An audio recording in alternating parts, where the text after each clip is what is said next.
What is happening, everyone? Welcome to G-Ball Vision. Tonight we have an exciting unboxing to dig into. We're going to go ahead and use our Keith the Knife Freak channel unboxing knife. Link is in the description for Keith's Instagram. So we have some very nice, pretty packaging. This is a special unboxing for the channel because what we have here is the channel's first OKnife being sent into the channel. OKnife did contact me and asked me if I would be interested in checking this knife out. And I said I definitely would because I have tried their crossbar lock before. I believe it was the Rubato 2. And it's a fantastic lock. I love what they're doing with the crossbar lock. The Rubato series of knives is OKnife's first pocket knife with that crossbar lock. Now, they've had a couple different varieties when it comes to the blade shape. They've had sheep's foot, Tanto, and I believe they've done a drop point as well. Very nice packaging, which is typical of Olight and OKnife.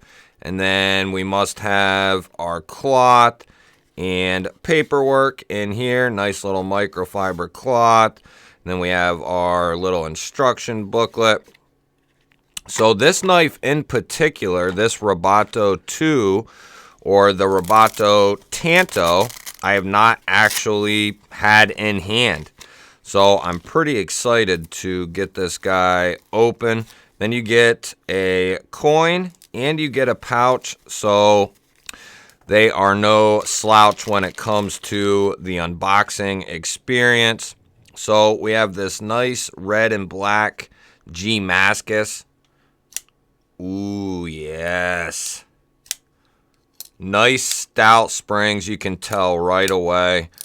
Now, I don't know if Kaiser is still doing the OEM work for this particular set of knives. I think they are, but don't quote me on that. So, in this one, we have a Tanto blade shape coming in 154 cm. They have it there close to the tang of the knife. I don't know if we'll be able to catch it in this low light or not. 154 cm. And then on the back side we have the ID number and the Rubato name of the knife. So I love the crossbar lock.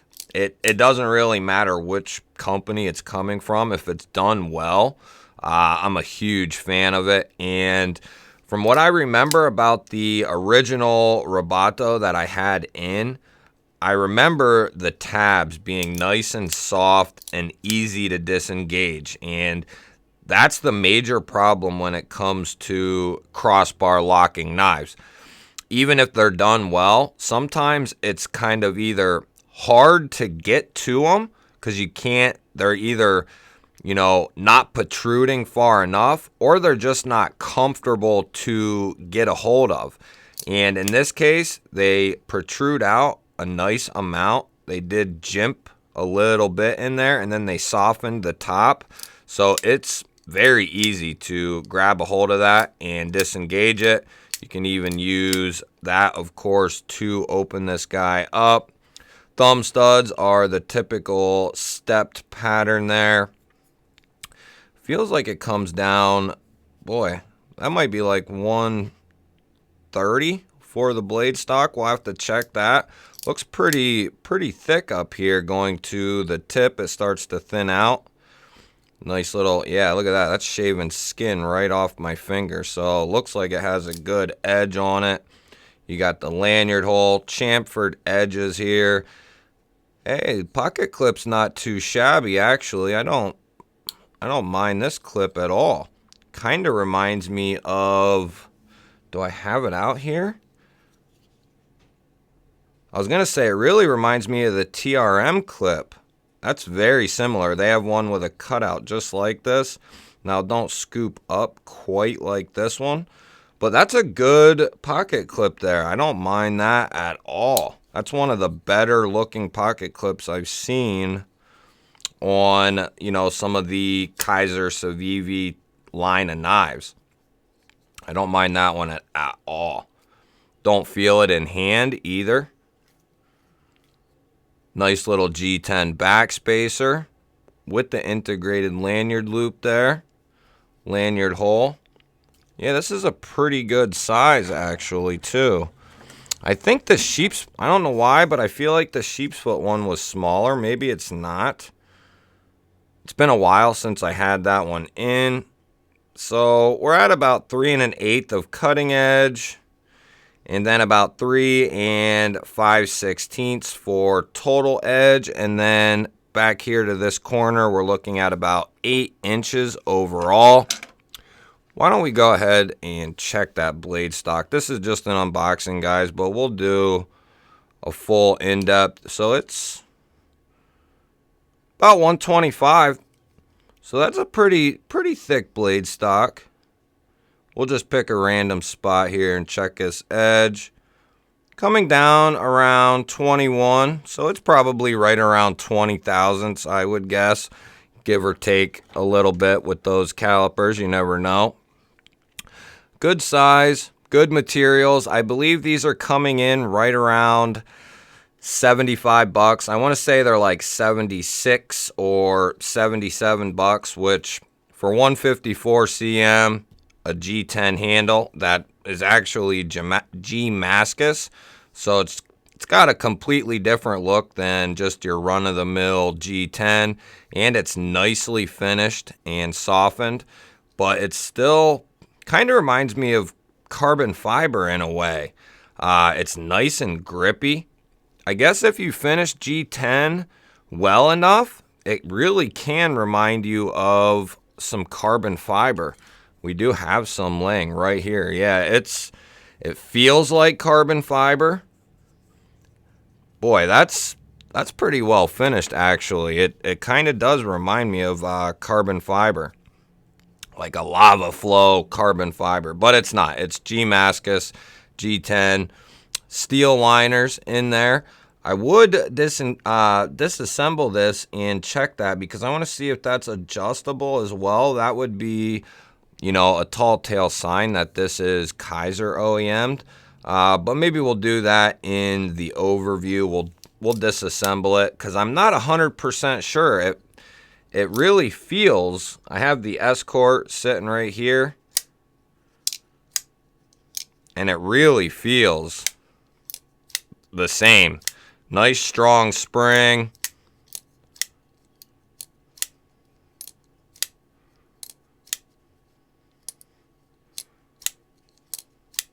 Yeah, buddy. Got a nice strong spring in there.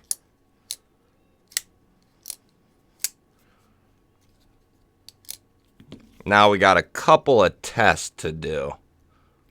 We'll go ahead and get out our spine whacker here. And we will be checking every locking knife that comes in to the channel, whether I buy it or it gets sent in. We're going to check it.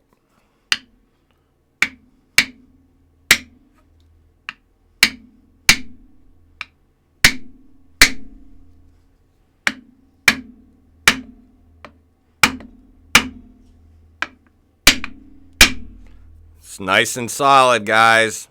That's nice and solid. I can say that I have not had, now I haven't tested all my crossbar locking knives. I have a bunch.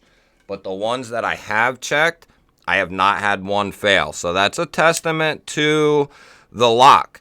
But with that being said, if the geometry is not right with the knife, there is no question about it that it can definitely fail. If the geometry is not right, it can definitely fail.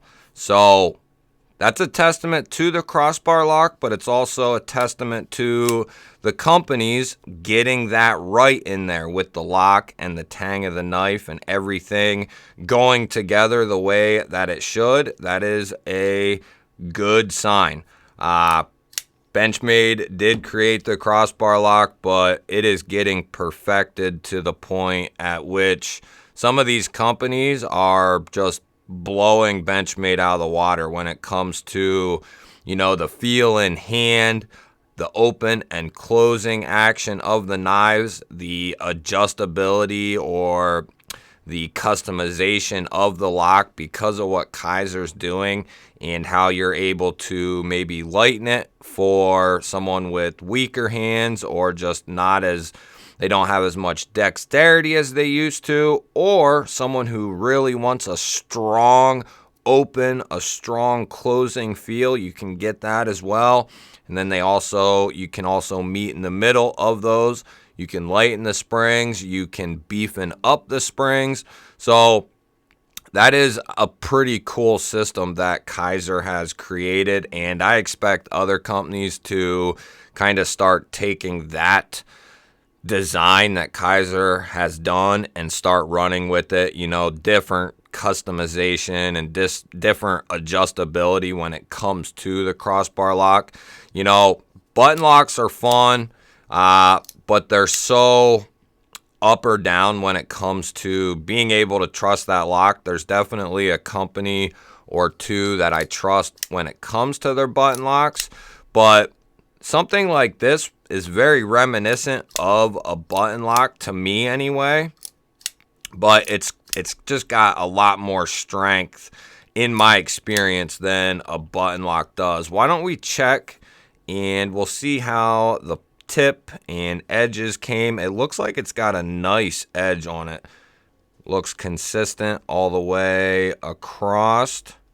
Yeah, that's a nice looking blade. So let's check that secondary edge there. We have a little thicker piece of cardboard, just easier to get a hold of. That's definitely nice and sharp. Woo-hoo-hoo. All right, let's check the primary edge there, the nice straight. It's always interesting too when you cut into material or poke into material, how that material will ride in this area and transfer from one edge to the other. That's one thing I've noticed about Olight's and OKnife's knives. I know they're OEM by somebody. I'm guessing Kaiser, you know, that's who I'm thinking is still doing them. But they continue to come with good edges. I've seen their hatchets come with amazingly sharp edges. Some of the videos I've seen of their hatchets and some of their other bladed objects, they come very sharp. I don't know who is doing their, you know, hatchets and camp axes and stuff like that, but whoever is doing it, they're doing a good job. So we just have some thin cardboard here.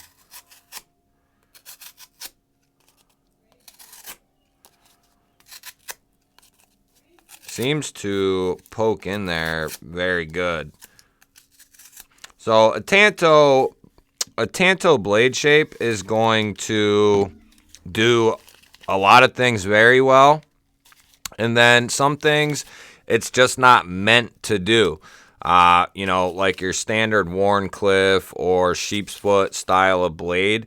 This is a totally different animal when it comes to that kind of blade shape. It doesn't have that low tip that's going to be easy to do precise, detailed cuts.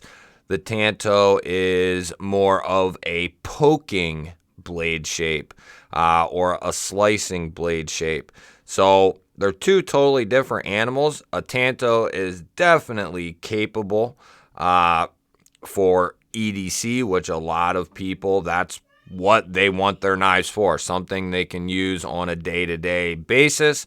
Some people want EDC and work in their pocket knife, you know, being able to do both tasks, which I find the best option, something that can fill an EDC role and a work-related role while also tripling as a decent self-defense, type of knife.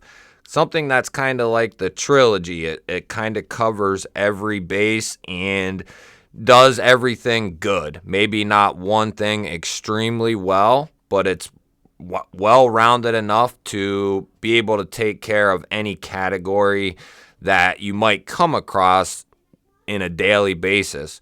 And I think the Tanto blade shape, some people love them, some people hate them. I am a huge fan of Tantos.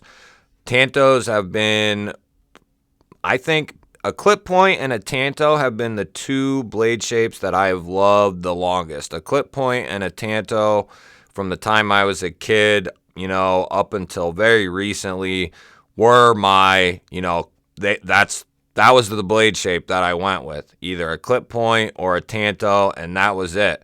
It wasn't until very recently, over the last few years, that I kind of started to really also enjoy a sheep's foot and a Wharncliffe and more of a drop point style of knife. But I've always loved Tantos, and they have always done a good job for me.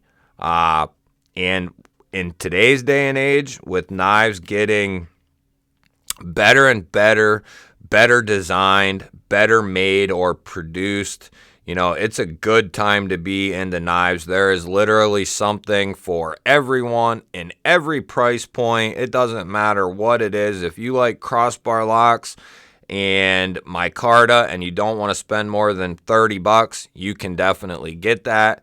If you want something that's a crossbar lock and 154, a good stainless steel, for $70, $75, you can get that. You got a good handle that's going to be very wear resistant. That 154 CM is going to hold up extremely well. One of my favorite steels of all time. The only thing I really can critique, at this point in time is, everyone knows what I'm going to say, the OKnife on the front there, I could really do without it. I wouldn't mind seeing it smaller and down here towards the tang, but other than that, as far as function of the knife and everything like that, I think they nailed this thing. Great blade choice, blade steel choice. Tantos, they did other versions, so, it's kind of pick your poison, but the Tanto is very well done, nice and pokey. Both edges are nice and sharp. Got a great pocket clip on there. I really enjoy that. The G10 is well finished. And you have their crossbar lock, which this is the first knife from OKnife to have that crossbar lock. I believe OKnife calls it the rail lock. I think that's exactly what it is. TRM is the river lock. This is the rail lock. And as you can see, a little bit ago we tested it and it's nice and strong. For $75, $76, I think this thing is very well done, very well finished. I think very soon, if they continue down this path, they are headed in a good direction. A few minor tweaks, in my opinion, what I prefer, and I think they are well on their way. I will leave a link down in the description that will take you to this knife, and if it's something that kind of fits the bill for you, they have them in stock and on sale right now. I think they're like $30 off, taking it down to that 75, 76 mark. Let me know what you think of this guy down in the comments. I love hearing from you guys. Don't forget to hit that thumbs up button. And if you're new to the channel or you've been here before and you are not subscribed, hit that subscribe button. I would love to have you here. Otherwise, guys, I will catch you on the next one.